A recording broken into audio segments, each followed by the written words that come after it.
Las viviendas que han sido construidas, remodeladas, rehabilitadas o financiadas por el Instituto de Vivienda Capitalino tendrán descuento al sacar sus escrituras. Esto gracias a un convenio de colaboración que firmó esta mañana el INVI y el Colegio de Notarios de la Ciudad de México.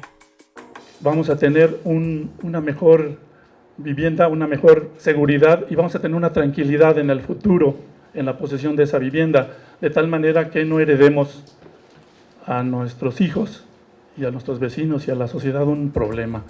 Lo que se busca es dotar de seguridad jurídica de los bienes inmuebles de la población al expedir y entregar escrituras de propiedad a los sectores vulnerables.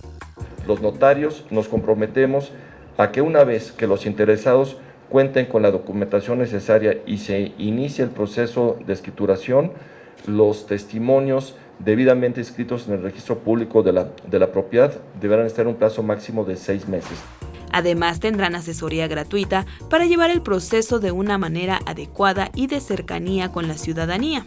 Se podrá acceder a la cancelación de hipoteca, buscando con ella dar plena seguridad a los beneficiarios, desde el inicio hasta el término del crédito otorgado por el instituto, obteniendo como beneficio hasta el 25% de descuento en el caso del fideicomiso y 3,396 pesos en el caso de cancelación de hipoteca. Con imágenes de Jesús Arias, Iraíz Morquecho, 21 Noticias.